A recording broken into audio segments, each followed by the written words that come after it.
하나님 아버지 감사합니다. 주의 말씀을 듣고자 저희가 예배 가운데 모였습니다. 우리 마음의 기도와 우리 마음의 묵상이 주님께 연락되기를 원합니다. 감사드리며 예수 그리스도의 이름으로 기도드렸습니다. 아멘. 오늘 주님께서는 요한복음 6장 51절부터 58절까지의 말씀을 통해서 우리에게 생명이 무엇인지, 영생이 무엇인지에 대한 귀한 도전을 주고 계십니다. 오늘 말씀을 통해 영생의 비밀을 깨달아 아는 우리 성도님들이 되시기를 예수 그리스도의 이름으로 축원합니다. 오늘 51절 말씀에 나는 하늘에서 내려온 살아있는 떡이니, 주님께서 오병이어의 기적을 보고 주님을 찾아온 그 무리들에게, 바리새인들에게 다음과 같은 말씀을 선포하고 계십니다. 사람이 이 떡을 먹으면 영생하리라. 내가 줄 떡은 곧 세상의 생명을 위한 내 살이니라 하시니라. 오병이어의 떡을 먹고 그 기적을 경험한 사람들이 모세의 만나를 먹은 것처럼 그렇게 주님 앞에 몰려오고 주님의 떡을 구하는 자들에게 주님은 오병이어의 참된 비밀, 그 생명의 비밀이 무엇인가에 대해서 일깨우기를 원하고 계시죠. 그리고 주님 스스로를 나는 살아있는 떡이라, 이 떡을 먹는 자들은 세상의 생명을 위한 내 살을 경험하는 것이다, 이렇게 말씀하고 계시는 겁니다. 생명의 떡을 먹는, 영생을 얻는 우리 성도님들이 되시기를 주의 이름으로 축원합니다. 영생을 누린다는 것은 무엇일까요? 영생을 믿으십니까? 우리가 영생교는 아니지만 영생을 믿으시나요? 아멘. 예. 우리가 하도 말씀을 많이 들어서 주님의 떡과 주님의 살과 피를 마시는 우리가 교회라고 하는 것을 고백하고 그 사실을 인정하죠. 그런데 이 말씀이 전하는 진정한 뜻이 무엇일까? 이 말씀은 어렵습니다. 우리에게 익숙하고 우리가 쉽게 인정하지만 이 말씀이 증거하는 참된 생명과 참된 영생을 향한 주님의 말씀은 우리가 받기에 어려운 그런 말씀이죠. 주님이 말씀하시는 내 떡과 내 살과 내 피를 먹으라고 하는 그 말씀의 뜻이 무엇일까요? 56절에는 내 살을 먹고 내 피를 마시는 자는 내 안에 거하고 나도 그 안에 거하나니, 주님의 살과 피를 먹는 자들만이 주님과 함께 삶이 연합하고 하나가 된다고 말씀하고 계시는 거죠. 이 주님의 떡을 먹는다고 하는 것, 주님 안에서 함께 한다고 하는 이 중심에는, 우리의 신앙의 중심에는 생명을 나눈다고 하는 생명 나눔의 비밀이 들어있습니다. 생명의 본질이 나눔에 있다는 것을, 생명을 나누는 것, 우리의 생명의 본질은 우리 안에 있는 그리스도의 영을 나누는 것에 있다는 것을 주님이 말씀하고 계시는 거죠. 주님과의 깊은 연합, 주님과 함께하는 삶의 연합이 생명의 중심이라는 것을 주님이 말씀하고 계시는 겁니다. 그 말씀은 우리가 그리스도의 영을 사는 생명의 실제를, 우리의 진짜를 우리의 삶으로 누리고 살아야 한다는 주님의 말씀이 있는 것이죠. 우리의 삶 가운데는, 우리의 삶의 중심에는 하나님을 사랑하고 하나님의 말씀을 받고자 하는 마음이 있죠. 그런데 우리의 삶은 그 말씀을 담고 있지 못하는 겁니다. 우리의 삶은 그 말씀에 따라 살아가지 못하는 거죠. 우리의 신앙과 우리의 삶이 분리되어 있는 것, 이것을 종교라고 부릅니다. 종교, 바리새인들이 빠져있는, 종교에 빠진, 신앙과 삶을 통합하지 못하는 사람의 열매는 무엇이냐면 무기력입니다. 종교의 삶을 사는 사람들은 결국 무기력에 직면하게 되죠. 교회를 20년 다녔는데, 30년 다녔는데, 직분을 받고 많은 헌신을 했는데, 그런데 삶에는 아무런 변화도, 아무런 사건도 일어나지 않고 점점 삶은 무기력해지는 거죠. 점점 세상의 삶은 무거워지는 겁니다. 내 마음의 중심, 그 중심의 실제로서 주님을 경험하지 못하면 결국은 우리의 모든 종교 생활이 덧없는 무기력한 삶의 짐이 되고 마는, 일이 힘들어지면, 교회를 30년 나왔는데 일이 많아지면 바빠서 교회를 나올 수 없고, 집에 무슨 일이 있으면 주님께 의지하고 주님의 능력을 힘입는 것이 아니라 그 일을 내가 처리하느라고 그 일이 힘겨워서 주님을 돌아보지도 못하는 그 무기력이 우리의 종교 생활의 끝인 것이죠. 주님이 말씀하시는 신앙이라고 하는 것은 생명의 실제를 오직 하나님을 향한 결단으로 살아야 한다고 주님이 말씀하시는 거죠. 마음의 중심에는 돈을 섬기고 주일에는 주님을 섬기는 그런 분리된 삶, 그 삶에는 주님의 역사가, 생명의 역사가, 삶의 연합이 전혀 일어날 수 없다는 것을 주님이 거듭거듭 말씀하시는 겁니다. 반면에 그 삶의 연합을 이뤄낼 수만 있다면, 그 삶을 예수 그리스도 안에서 하나 되는 삶을 이룰 수만 있다면 그 안에는 놀라운 생명의 역사가 일어난다는 거죠. 그 첫 번째 열매는 내가 나됨을 누릴 수 있게 된다는 겁니다.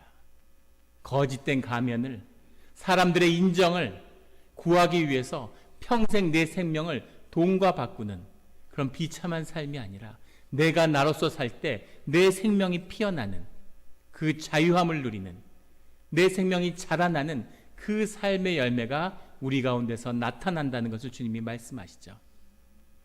그 생명이 나타날 때, 내가 있는 그대로 주님 앞에서 내 자신이 될 수 있을 때 내 안에 나보다 더 큰 내가, 더 놀라운 나의, 놀라운 우리의 생명이 그 안에서 펼쳐질 수 있다는 것을 주님이 말씀하시는 겁니다. 생명의 역사는 1 더하기 1이 2가 되는 것이 아니라 1 더하기 1이 1이 될 수 있지만 1 더하기 1이 100이 될 수도, 1000이 될 수도, 억이 될 수도 있는 그 역사가 생명 가운데 숨어 있는 것, 이것이 오병이어의 참된 생명의 기적이라고 주님이 우리에게 말씀하고 계시는 거죠. 그 생명을 한번 꽃피워야 한다고, 그 생명이 우리에게 나타나야 된다는 것을 주님이 말씀하고 계십니다. 주님과 하나 된다는 것, 주님이 우리 안에 거한다고 하는 것에는 깊은 생명의 비밀이 담겨 있죠. 인격과 인격이 함께 한다고 하는 것, 바울은 그렇게 고백합니다. 우리의 옛사람이 지나가고 예수 그리스도의 영으로 말미암아 우리가 새 사람이 되었다고. 우리의 새 사람 안에는 우리 자신으로 머물러 오고 나 자신을 주장하는 내 경험 속에 겉사람이 있죠. 그리고 우리의 속사람으로서 그리스도의 영이 내 안에서 우리의 속을, 우리의 내면을 변화시켜 가십니다. 인격과 인격이 함께하면 놀라운 비밀은 늘 좋지 않은 인격이 더 높고 좋은 인격을 따라간다고 하는 거죠. 늘 인격은 높은 방향으로 수렴이 됩니다. 인격이 좋지 않은 사람과 인격이 아주 훌륭한 사람이 함께 공동체를 이루면, 그러면 인격이 좋지 않은 사람이 인격을 좋은 사람의 영향을 받아서 좋아져요. 예수 그리스도가 우리 안에 머물면 우리가 예수 그리스도를 닮을 수밖에 없는 비밀, 그 생명의 비밀이 여기에 있는 거죠. 반면에 생각과 생각이 함께하면 그러면 늘 나쁜 생각이 좋은 생각을 압도합니다. 생각을 다투면 나쁜 생각이 이기죠. 의지를 다투면 나쁜 의지가 승리합니다. 삶의 욕심과 욕심이 충돌하면 그러면 독한 사람이 이기게 돼 있어요. 그 욕심이 세상을 채우게 되는 거죠. 이것이 거짓과 생각과 우리의 겉사람의 역사에 나타나는 그런 세상의 비밀이죠. 주님이 우리와 함께하기에, 주님 가운데 연합을 이뤘기에 우리 가운데 주님의 역사가 일어나는 그 놀라운 체험이 우리 가운데 함께하기를 예수 그리스도 이름으로 축원합니다. 그런데 문제는 이 오병이어의 기적을 보고 이 아름다운 역사를 보았음에도 불구하고 왜 그것으로 나아가지 못하느냐 하는 겁니다. 왜 그것을 누리지 못하느냐 하는 거죠. 왜 교회를 20년, 30년 다녔는데 그래도 우리 삶 가운데 신앙이 우리 삶의 실제가 되고 중심이 되지 못하느냐 하는 겁니다. 그 장벽을 넘어서야 하는데 그 장벽 앞에 처음 만나는 것은 바로 생존의 문제죠. 생존을 넘어서지 않으면, 믿음으로 생존을 넘어서지 않으면 그럼 결코 생명의 역사가 우리를 기다려주지 않는 것입니다. 생존을 넘어서는 것. 주님이 우리를 주의 자녀로서 세상을 다스리는 권세를 가진 그 생명의 열매를 누리라고 보냈는데 세상의 두려움 때문에 세상에 속아서 그 생명을 세상의 생존과 바꾸며 살고 있죠. 먹고 사는 게 두려워서 먹고 살 수만 있으면, 살아남을 수만 있으면 우리 이민교회의 더 큰 도전은 생존의 위협이 그 무엇보다도 더 겁나기 때문이죠. 이민의 땅에 와서 여기서 살아남을 수만 있으면, 살아나기만 한다면 그 마음, 그 생존의식에 붙들려 살기 때문에 생명의 역사를 전혀 경험할 수 없는 그 장벽 앞에 무릎 꿇는 것입니다. 돈이 나를 주장하고 돈만 있으면 살 것 같은 그 실제를 붙들고 있으면 우리 삶 가운데는 생명의 역사가, 주님의 말씀이 전혀 일어날 수 없는 거죠. 생존의식을 뛰어넘기까지, 믿음으로 주님의 이름으로 우리의 삶을 결단할 때까지는 우리는 아직 생명의 역사를 전혀 경험하지 못하고 있는 겁니다. 그 생존을 넘어서는 것, 그것은 다만 돈의 문제가 아니라 그 너머에 우리의 가족의 문제가 들어있죠. 내 핏줄, 내 새끼, 내 형제, 그 가족이 우리의 생존을 묻고 있습니다. 가족은 이 땅에서 살아가기 위해서 주님이 우리에게 주신 선물이죠. 하지만 하나님 나라에는 부부도 자녀도 형제도 없습니다. 우리 모두가 주 안에서 주님의 보혈로 주님의 같은 몸이 되고 주 안에서 같은 형제 자매가 되는 그 역사가 일어나야 되는 거죠. 가족을 넘어서야 됩니다. 우리 모두가 주 안에서 한 교회로서 주 안에서 형제 자매가 되는 그것을 이뤄내지 못하면 생명의 역사가 우리 안에서 역사할 수 없는 것이죠. 생존 의식을 넘어서는 그런 우리 성도님들이 되시기를, 우리 영락교회가 되기를 예수 그리스도의 이름으로 축원합니다. 그보다 더 귀한 비밀이 또 하나 있는데 그것은 바로 생명에 있어서 나타나는 희생의 비밀이에요. 이 희생이라고 하는, 이 희생이라는 것이 가지는 생명의 비밀을 풀지 않으면, 그것을 경험하지 못하면 우리는 생명의 역사로 들어가지 못합니다. 파시올라 헤파티카라고 하는 그런 생물이 있습니다. 다윈 이래 생명공학, 생물학이라고 하는 것이 근대 과학에서 꽃을 피웠죠.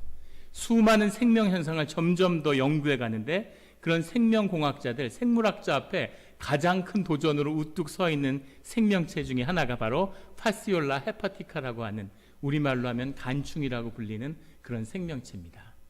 아주 조그만 단세포의 그런 선충 같은 그런 벌레인데, 이것이 과학자들 힘들게 하는 이유는 이 간충이 살아가는 그 삶의 방식 때문입니다. 이 간충은 양의 간과 폐에서 그 간과 양을, 그 폐를 먹고 산다고 그래요. 거기에 기생하는 거죠. 숙주로 삼아서 양의 폐와 간을 먹으면서 그 안에서 잘 살다가 새끼를 낳을 때가 되면 이제 양 안에다 새끼를 놓을 수는 없기 때문에 양의 몸 밖으로 나가야 되는 겁니다. 그럼 새끼를 낳기 위해서 양의 똥에 묻어가지고 그 배변을 통해서 세상으로 나가죠. 거기에 나가서 이 똥 속에 있는데, 똥 안에다가 알을 낳는 것은 아니고 그 똥 속에 있으면서 다시 애벌레를 낳고 그 애벌레가 달팽이의 먹이가 됩니다. 달팽이가 와서 양의 똥을 먹다가 그 간충의 애벌레를 몸속에 먹는 거죠. 그러면 그 애벌레 몸속에서 조금 더 자란 다음에 때가 되면 이 애벌레가 우기가 와가지고 자신의 점액질을 밖으로 마음껏 분출할 때 그 점액질을 따라서 밖으로 나오게 됩니다. 그 밖으로 나온 간충은 이번에는 개미한테 먹히게 되는데, 이 개미한테 먹혀서 개미 안에서 이제 완전히 자라나게 되는 거죠. 근데 개미 몸 안에 들어가서 이 수백 마리, 수천 마리의 개미의 몸을 장기들마다 자리 잡고 뱀을 장악하는 거죠. 뱀이 아니라 개미를. 이 개미를 장악하게 되는데, 개미 몸속에 지나간 자리마다 전부 다 끈끈이 같은 걸 내보내서 장의 벽 같은 걸 다 막고, 그래서 이 장기마다, 개미의 장기마다 수백 마리씩 군집을 하며 생활하게 됩니다. 다시 양에게 돌아가야 되는데, 양의 몸으로 어떻게 돌아가냐면 그 중에 한 마리가 그 개미의 뇌에 침투를 해요. 그래서 그 뇌를 장악하는 거죠.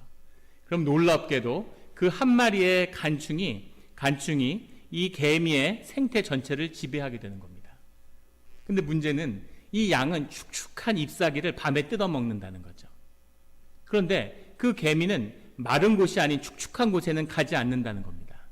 그래서 이 간충이 어떤 전략을 쓰냐면 그 뇌에 앉아서 뇌를 조종해서 마치 몽유병 환자처럼, 밤에 땅 개미들은 다 자는데 이 간충이 자리 잡은 이 개미는 나와서 밤새도록 이 양이 좋아하는 무슨 냉이 식물, 뭐 산냉이 이런 이 식물의 그 잎의 끝에 가서 이렇게 기다리고 있는 거죠. 양에게 먹히기를. 밤새도록 기다리다 양이 먹지 않으면 다음날 해가 밝으면 아무 일 없었다는 듯이 다시 개미굴로 돌아와서 또 정상적인 생활을 합니다. 그러다가 다시 밤이 되면 또 간충의 그 지휘를 받아서 또 몽유번자처럼 그 풀에 가서 앉아 있는 거죠. 어떻게 이 한 마리의 이 단세포동물 하나가 개미의 완전한 육신을 통제할 수 있을까? 이것도 풀리지 않는 이 생물학자들에게 큰 도전이죠. 그렇게 매일 올라가 있다가 어느 날 양에게 먹히면 이제 양의 몸속에 들어가서 다시 폐와 간에 자리 잡고 일생을 편안하게 살아가게 되는 거죠. 그런데 이 양에게 먹힐 때 개미 속에 있는 다른 수백 수천의 간충들은 다 풀려나서 폐와 간에 자리를 잡고 살게 되는데, 뇌에 들어간 그 뇌를 지배하던 그 간충 한 마리는 개미와 함께 목숨을 잃는다는 겁니다. 한 마리의 간충이 수천 마리의 동족을 살리고 자신을 희생하는 거죠. 어떻게 이런 단세포 동물, 이 저열한 동물이 가장 고등 곡물만이, 가장 고등 생물만이 할 수 있다고 여겨지는 희생이라는 걸 해서 동족을 살릴까? 이것이 생물학자들에게 풀리지 않은 숙제인 거죠. 그런데 그것은 생물학자들이 사실은 생명의 신비를 모르는 겁니다. 생명의 본질은, 생명의 신비는 희생에 있는 거예요. 희생을 통해서 생명이 자라나는 거죠. 각자 남녀가 만나서 자신의 인생을 희생함으로 같이 부부가 됩니다. 부부가 돼서 삶의 진실을 나눌 수 있다면 진정한 부부가 되겠죠.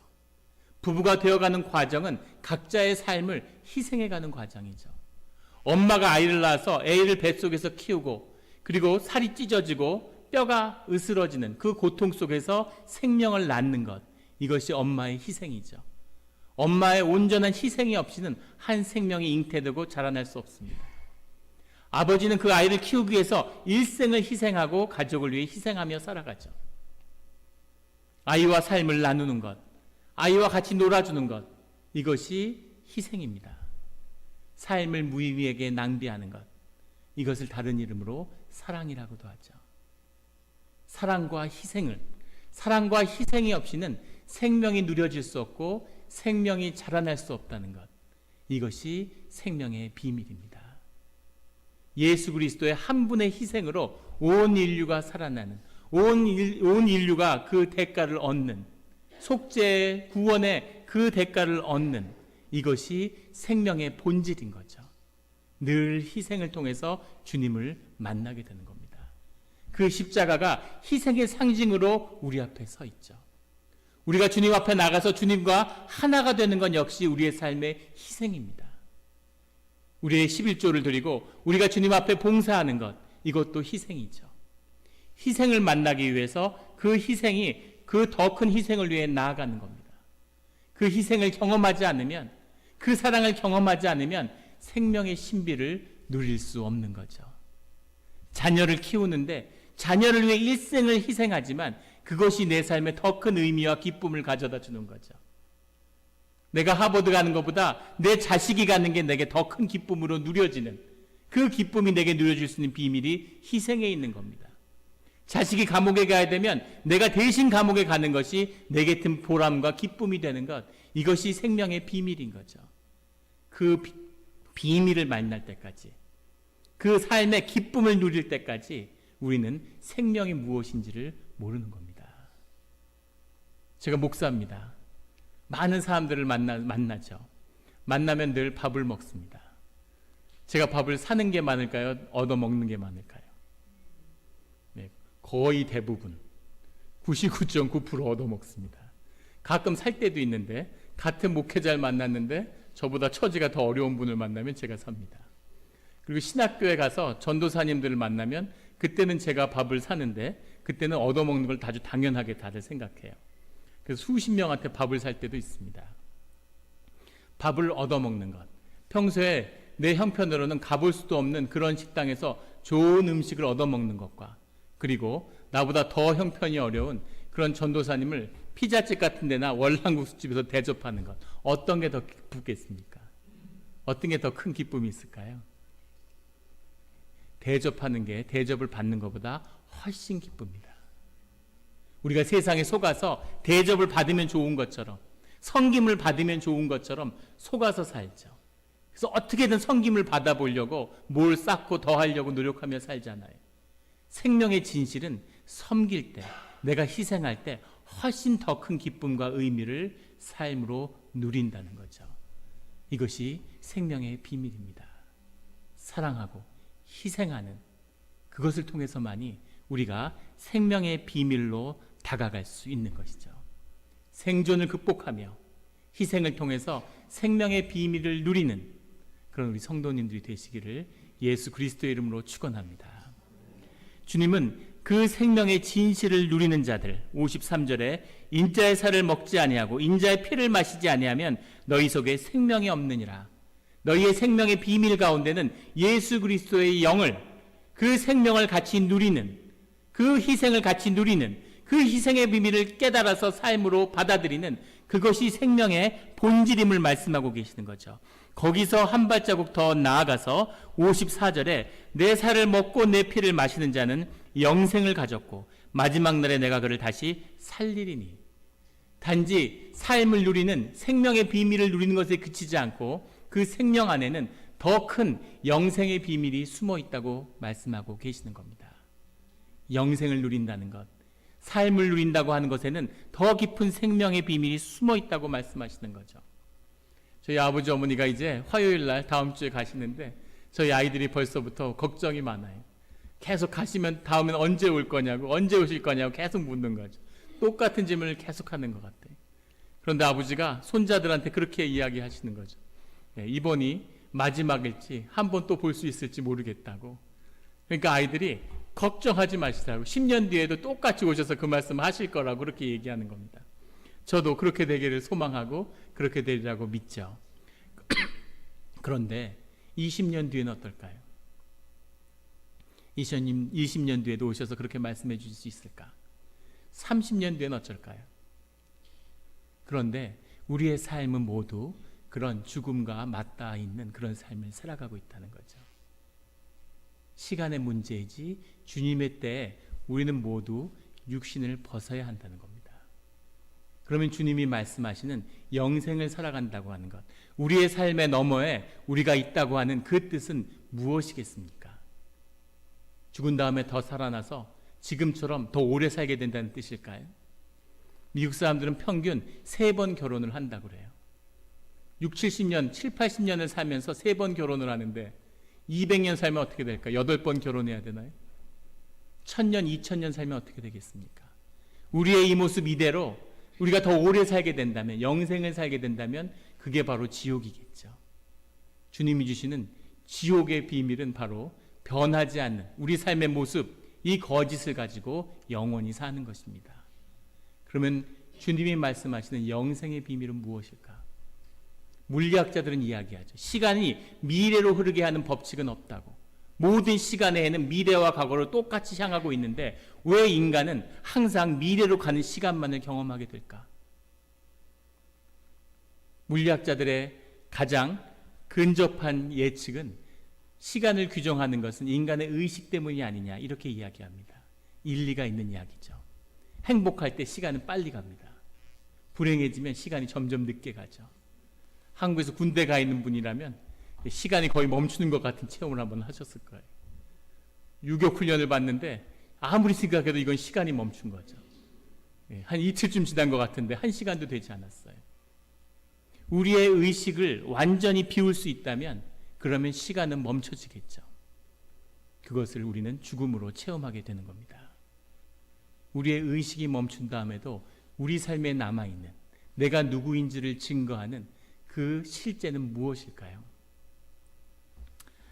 그라운드 호그데이라고 하는 영화가 있습니다.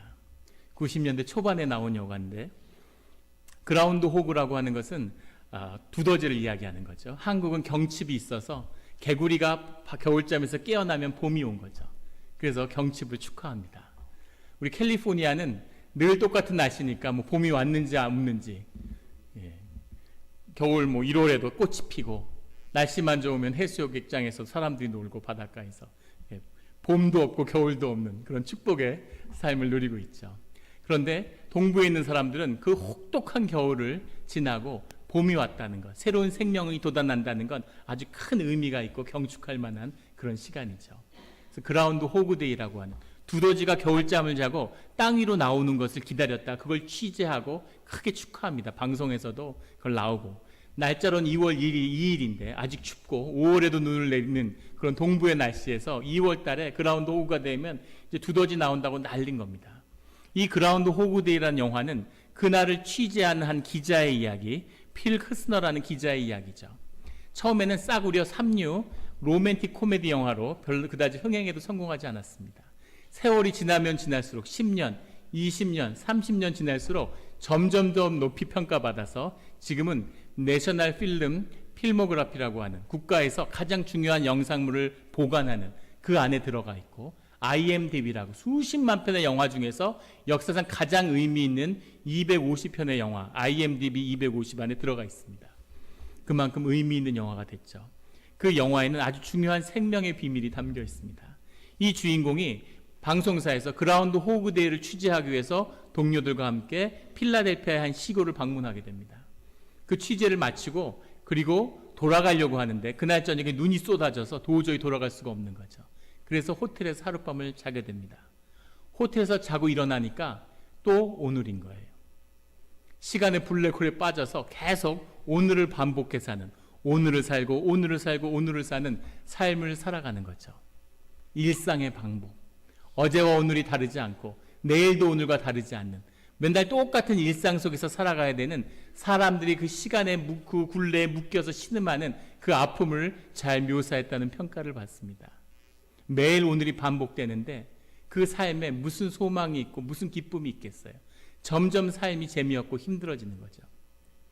그 삶을 살던 주인공은 점점 더 못된 것에 취미를 붙이고 시간을 적응을 하려고 합니다. 나쁜 짓을 하고 돈을 훔치고 못해봤던 것을 하고 무슨 짓을 하고 무슨 죄를 져도 다음 날은 또 아침에 새로 시작하니까 또 하루를 살고 또 하루를 사는 거죠. 그런 하루를 살면서 처음엔 재미도 좀 느꼈는데 끝에 갈수록 의미와 가치를 잃어버린 삶 끝에 절망하게 되는 거죠. 그래서 마지막에 도달할 수 있는 결론이 무엇이겠습니까? 자살인 거죠. 차를 몰고 벼랑에 떨어져서 죽었는데 다음날 깨면 또 아침이 찾아오는 겁니다. 이렇게 죽고 저렇게 죽고 계속 온갖 형태의 자살을 경험하는데도 삶에서 벗어날 수가 없는 거죠. 자신의 의식이 죽음을 택했기 때문에 이 영원한, 영이 영원히 산다는 실제를 경험하지 못하고 자살로 삶을 마감하는 사람은 실제로 실제의 인생이라는 것을 경험해 볼 수 없는 거죠. 끊임없이 자살을 경험하게 된다고 하는 사후세계의 모습을 살아서 경험하게 됩니다. 이것을 경험한 주인공이 어느 날 길을 가는데 한 할아버지가 길에서 쓰러져서 돌아가시는 것을 보게 돼요.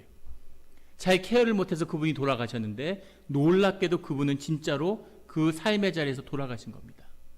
자기에게는 삶이 계속 똑같이 돌아가지만 그분, 그날을 살았던 그날의 죽음을 맞이하는 그 환경 속에 있었던 분한테는 그 삶이 진짜였던 거죠.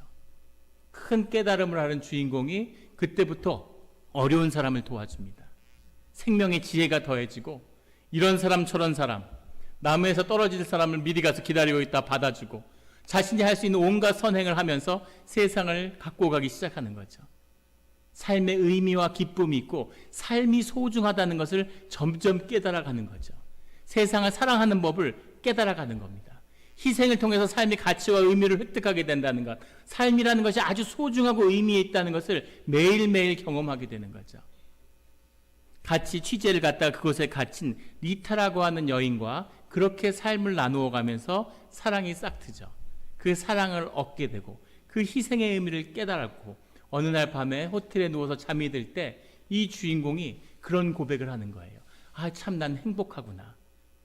이곳에서 살아가는 삶이라는 것이 나에게 소중하고 의미 있고 정말 좋은 것이었구나 하는 고백에 임하게 되는 거죠. 그리고 사랑을 고백하고 리타한테 잠이 듭니다. 그리고 아침에 일어나니까 다음 날이 되어 있는 거죠. 다음 날이 되어 있을 때 그 옆에서 있는 리타한테 이 주인공 필 크스비가 아주 중요한 고백을 해요. 역사적인 명대사가 아닐까 싶습니다. 오늘이 무슨 날인 줄 알아? 이렇게 물으니까 그 여자친구가 무슨 날인데? 그러니까 오늘이 내일이라고 얘기하는 거죠. 오늘이 바로 내일이야. 오늘이 바로 내일이야. 이렇게 이야기하는 거죠. 내일은 결코 오지 않습니다. 과거는 지나갔죠.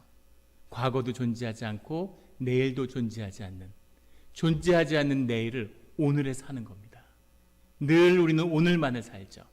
그 오늘 안에 내일이 있어서 내일을 오늘에 사는 것이, 그것이 축복이고 그것이 생명이라는 것을 깨달아 아는 것, 이것이 영생의 비밀임을 믿습니다. 똑같은 삶을 사는 것 같지만, 일상의 삶을 반복하는 것 같지만 그 가운데에는 영생의 비밀이, 생명의 비밀이, 희생의 비밀이, 공동체의 비밀이, 교회의 비밀이, 십자가의 비밀이 숨겨져 있는 것이죠. 그것을 만나서 영생의 문을 여는, 영생을 살아서 누리는, 그 영생이 나이기 때문에 내 육신을 버릴 때에는 그 영생의 삶 가운데 새로운 시작을, 새로운 출발을 이루는, 선물로 죽음을 맞이하는 그런 우리 성도님들이 되시기를 예수 그리스도의 이름으로 축원합니다. 기도드리겠습니다.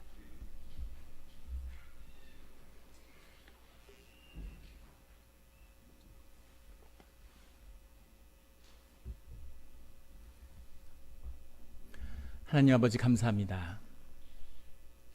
우리 마음 가운데 주님의 말씀을 사모하고 주님의 생명을 누리며 오병이어의 기적과 같은 생명의 그런 놀라운 선물을 누리고자 하는 마음이 있습니다.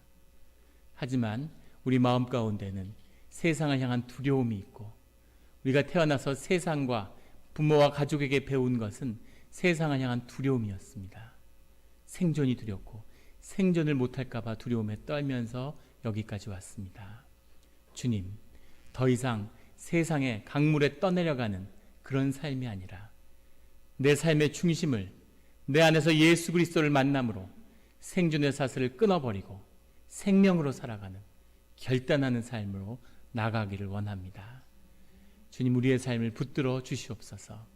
삶이 선물이 되며 우리의 자유함이 우리의 생명의 권세로 나타나서 우리가 삶을 다스리는, 세상을 다스리는 삶이 우리에게 선물이 되는 주님의 십자가의 축복을, 그 세상의 저주를 축복으로 바꾸는 구원이 우리 삶 가운데 이루어지게 하여 주시옵소서. 삶이 통하며 예수 그리스도를 만남으로 삶이 깊이 연합해서 우리 가운데 공동체와 교회와 그 생명을 확인하며 새롭게 하며 더하여지며 세상을 향하여 선포하는 그런 교회의 예배가 되게 하여 주시옵소서. 감사드리며 예수 그리스도의 이름으로 기도드렸습니다. 아멘.